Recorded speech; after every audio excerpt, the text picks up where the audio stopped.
Lost and Found, written by Cloudy Skies. Chapter 3.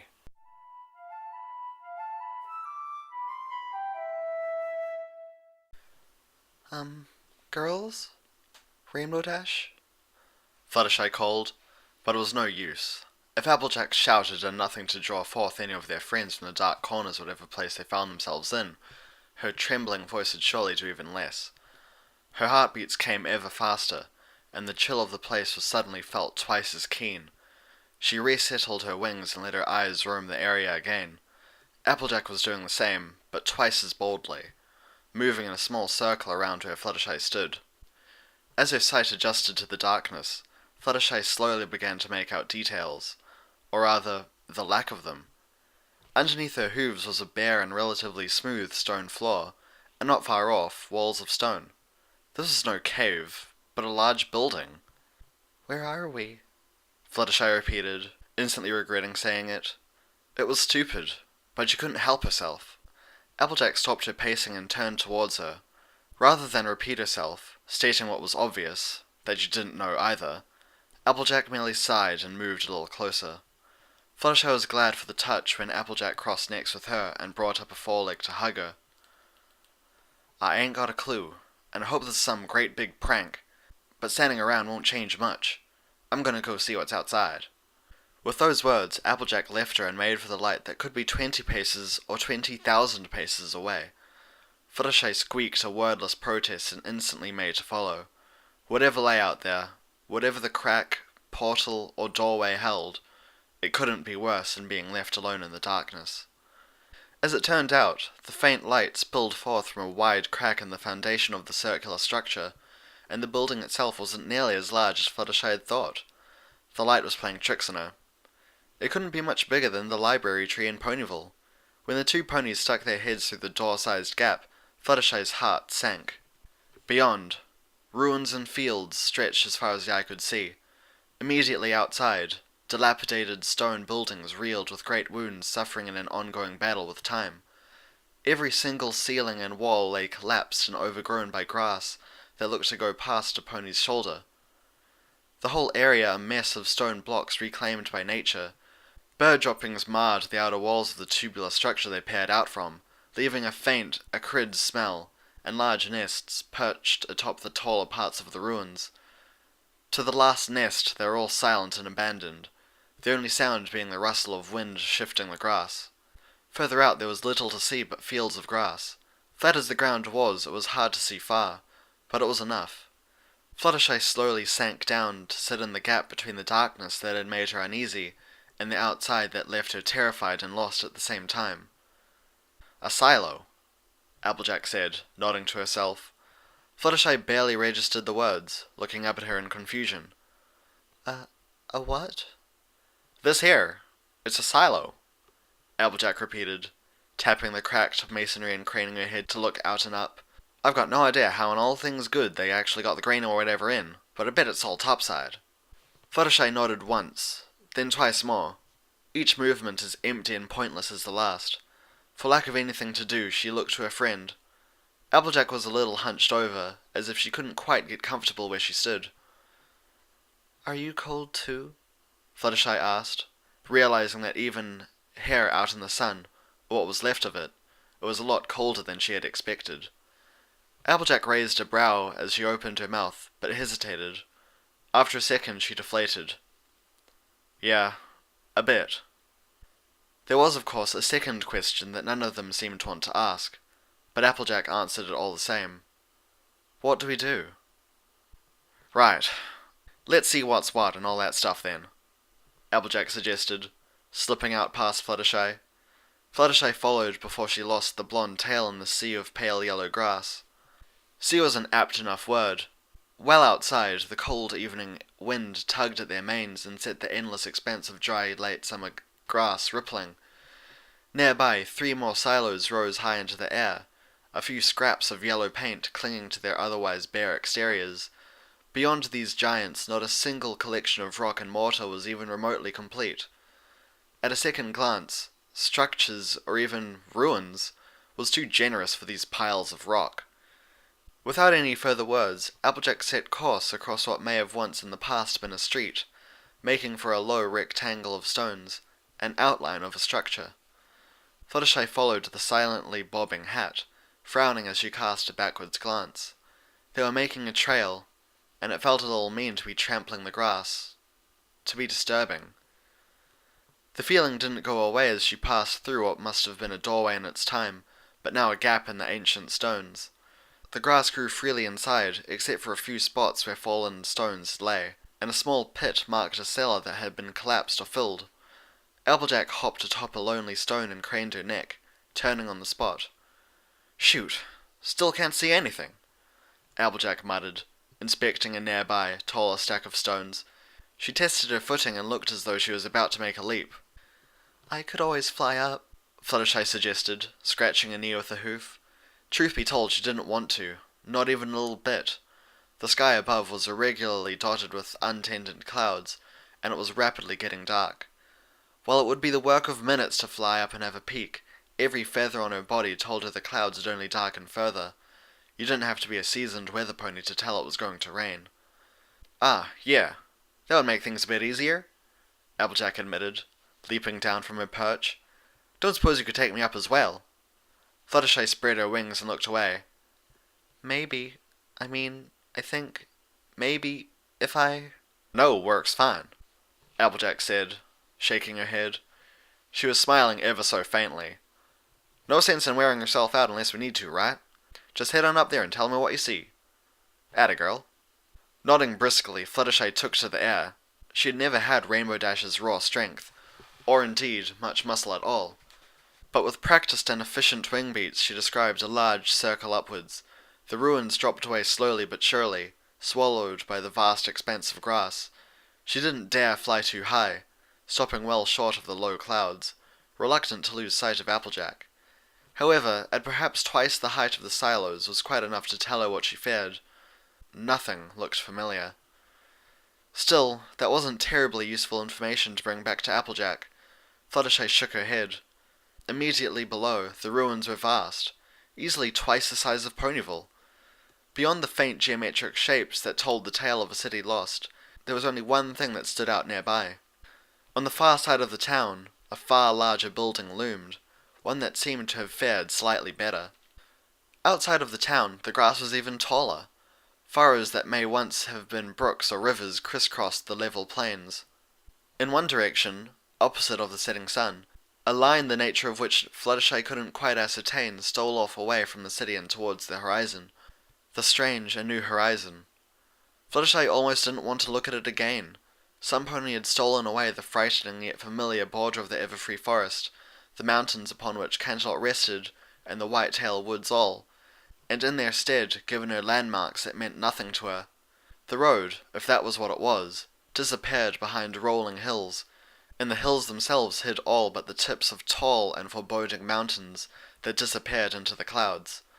Behind her, to the south, if they were still in a place where the sun set in the west, the plains terminated in an expanse of blue-green waters that glittered and exulted in the failing daylight. Still turning around in a slow circle, Fluttershy saw the last rays of the sun swallowed up by a vast and dark forest, and to the north, more trees and plains led up to more mountains.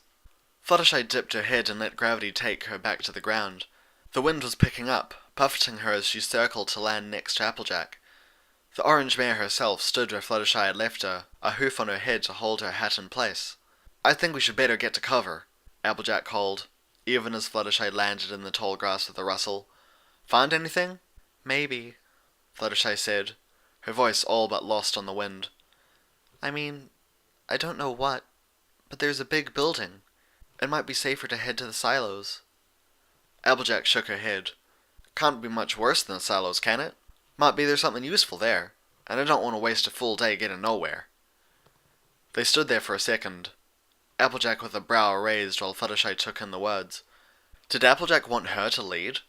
Of course she was the one who knew where they were going, so it only made sense, but at the same time she rather felt like going back to where they knew they had a safe hiding place. "Which way is it?" the farm pony added, tapping her hoof. Just like that, the world made sense again. She'd only wanted to know where to go. Applejack galloped off the moment Fluttershy pointed in the general direction of the large building. Fluttershy followed as quick as she could, her mane a mess as it blew into her face. She had no desire to take flight again with the harsh winds about, jumping to cross the very same hurdles Applejack did, leaping rubble and berm alike as they cut through the stone and grass maze. The weather certainly didn't get any better. While she had little experience with uncontrolled weather, Fluttershy couldn't help but glance skywards as the clear but dark blue above was replaced with a sullen grey. She suspected she kept looking for Pegasi that weren't there. It was impossible to tell how long they had spent galloping in silence, weaving between fallen stones, but when the building she'd earlier spotted came into view, the first raindrops began to fall. "This it?" Applejack yelled, slowing down to a trot and indicating the ruin with a flick of her head. If there was disappointment in her voice, Fluttershy had to admit she shared it. A few stone columns stretched 10, maybe 15 paces into the air in the centre of the hollowed-out building, but only 2 walls still stood. Along with a portion of a staircase along one of those walls, everything else was gone. It reminded Fluttershy of a dollhouse that had taken a tumble down a set of stairs. "I'm sorry," Fluttershy replied as they came upon the worn, smoothed stone stairs that led onto the building, such as it were. At the very least, the door was relatively intact, but there was little shelter to be found from the rain. Perhaps coming to the same conclusion, Applejack halted in the doorless portal. "Maybe we can hunker down under the stairs," she suggested, pointing towards a nook, a corner roofed by the decaying stone stairs. Neither of them moved. Fluttershy offered. "Maybe that's not such a good idea. Part of the stairs fallen down." "There's that, I suppose. A rock to the head wouldn't improve on things none," Applejack grumbled, pulling her hat further down on her head. Fluttershy brushed her now wet and clinging mane from her face. The rain was getting heavier every second, larger drops hammering down on the pair and the ruin they inspected whilst ever-growing winds tore at them. Fluttershy dug at the ground with a hoof as she spoke, straining to be heard over the howling gale. "I'm sorry. Maybe we should have stayed after all. Maybe we should head back to the place we came from. Back to the silos." She quickly amended, wishing she hadn't said that. More than anything, she wanted to go home. But she was trying to quell that very useless little thought, keep it as small as possible. She glanced over at Applejack, and indeed, the earth pony mare at her side looked like she was thinking the same thing. "Yeah, but I don't like the idea of being stranded out there if this is gonna get any worse," Applejack cautioned. "Let's spread out. There might be something here. Anything." Applejack watched as Fluttershy nodded and dutifully trotted off into one of the rooms sketched by the threadbare stonework. Resolving to do her part just like her friend, Applejack picked her way between a set of columns and kept her eyes open. Much rather that than to mull over the why and how of things, especially when most of the questions came back to point at her. Giving a great big snort, Applejack spat, as if she could spit that line of thinking out along with it. The building must have been some sort of village hall or gathering place. While that didn't matter much, the fact that it had had a solid stone floor did. No big cracks, no vegetation. She grinned as she finally spotted what she had been looking for over in the corner. "Fluttershy!" she called. "Get on over here! I found something!" It didn't take long before Fluttershy peered around a corner. The poor Pegasus's mane was plastered to her head in withers, and her long pink tail dragged along the ground. "Cellar," Applejack explained, indicating the nearby hole.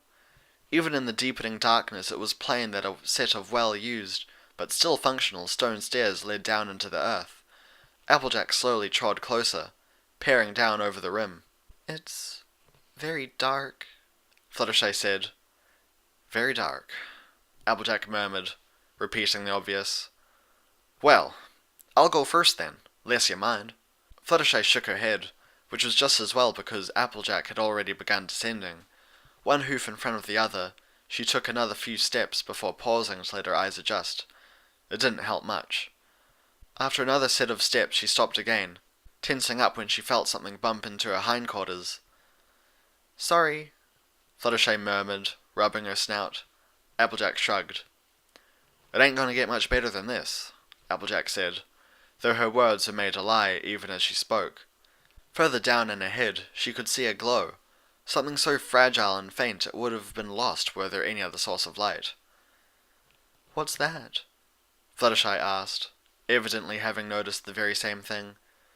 Beats me, Applejack admitted, pushing ahead into the darkness until she hit the bottom of the stairs with a splash.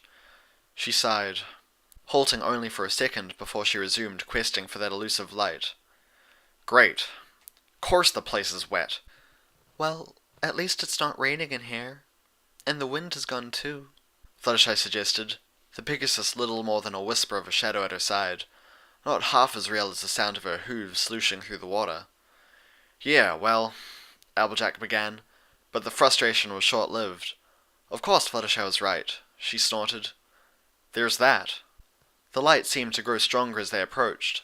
At first, Applejack had thought it was just the two of them getting closer, but when they drew near the far wall of the room where it waited, it was plain that it wasn't quite that simple. She hadn't even been able to see the walls at all they entered the room, but now the simple stonework was on full display, and a small, pale blue crystal was embedded in the stone. Applejack reached out to touch it, ignoring the faint noise of protest Fluttershy made. No sooner had she touched it when the crystal brightened further, and Applejack smiled appreciatively while she took a step back. Having proper light helped, but it would be a gross exaggeration to call the room cozy. The floor of the chamber was covered in an inch of water and one of the walls bulged inwards. Masonry scattered across the floor. On closer inspection it became obvious that the floor wasn't quite even, further adding to the mess. The water was twice as deep by the stairs as it was over by the crystal. That was it. That was what they had.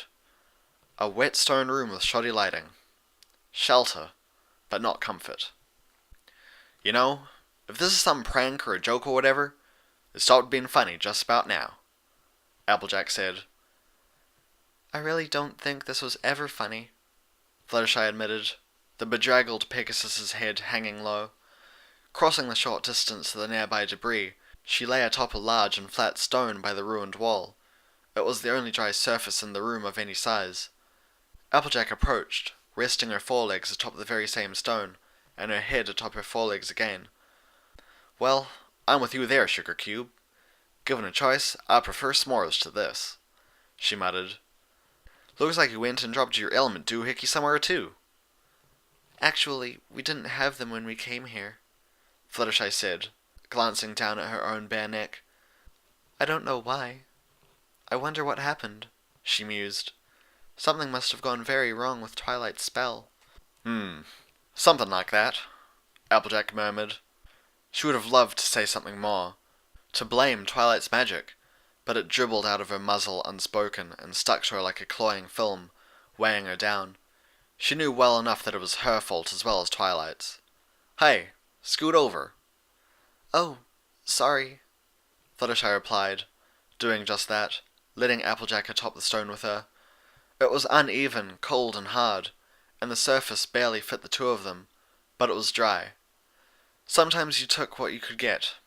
Sometimes what you got was a small appreciation for a cold stone under your belly. Are you still cold? Fluttershy asked. A bit, Applejack admitted, shrugging. Ain't nothing'll hurt me. The very second the words had left her lips, there was a rustle of feathers.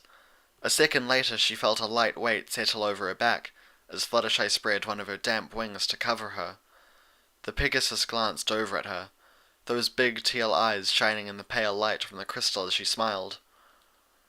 Sometimes you got a little more, too. Applejack smiled back and reached up to nudge her hat off its perch, putting it atop Fluttershy's head. Trade ya, she whispered, leaning against Fluttershy and resting her own head against hers. Guess it's good night, though, she muttered, closing her eyes.